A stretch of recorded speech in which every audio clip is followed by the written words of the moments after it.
Poll: 1 in 4 don't plan to retire despite realities of aging.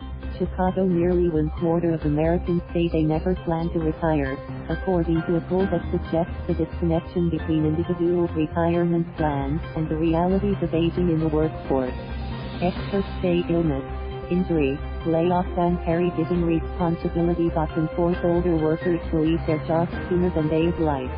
According to the poll from the Associated Press North Center for Public Affairs Research, 23% of workers, including nearly 2 in 10 of those over 50, don't expect to stop working.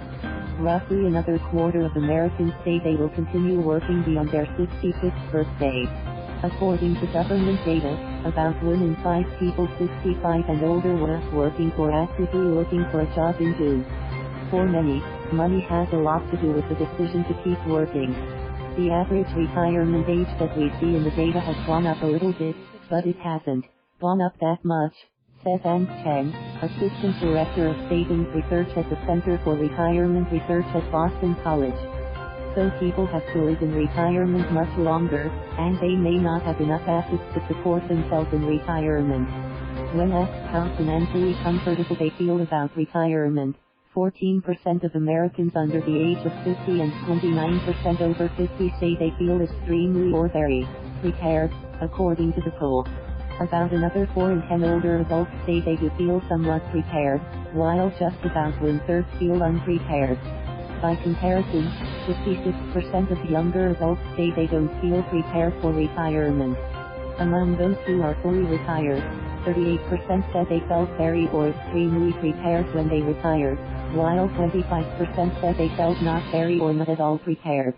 One of the things about thinking about never retiring is that you didn't save a whole lot of money, says Ronnie Bennett, 78, who was pushed out of her job as a New York City-based side editor at 63. She searched for work in the immediate aftermath of her layoff, a process she describes as akin to banging my head against a wall. Finding Manhattan too expensive without a steady stream of income, she eventually moved to Portland, Maine. A few years later, she moved again to Lake Oswego, Oregon. Sometimes I fantasize that if I win the lottery, I'd go back to New York, says Bennett, who has a blog called Time Goes By that chronicles her experiences aging, relocating and, during the past 2 years, living with a pancreatic cancer diagnosis. Meanwhile, Americans have mixed assessments of how the aging workforce affects workers. 39% think people staying in the workforce longer is mostly a good thing for American workers, while 29% think it's more a bad thing and 30% say it makes no difference. A somewhat higher share, 45%, thinks it has a positive effect on the U.S. economy. Working Americans who are 50 and older think the trend is more positive than negative for their own careers, 42% to 15%. Those younger than 50 are about as likely to say it's good for their careers as to say it's bad. Just 6% of fully retired AP-North Pole respondents said they left the labor market before turning 50.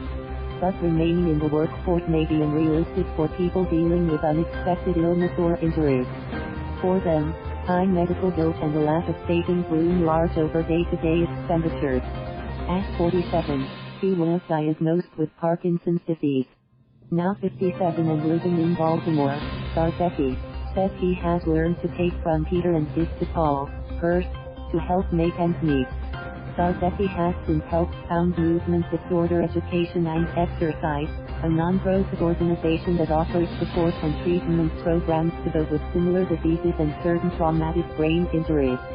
He has also helped lobby state and national lawmakers to address rising prescription drug prices. He receives a pension and health insurance through the state, but he spends more than $0.000 each year out of pocket on medications. I can't afford, nor will my insurance cover, the most modern medication there is for Parkinson, he says. Eat, keep or treat. These are decisions that people in my position have to make.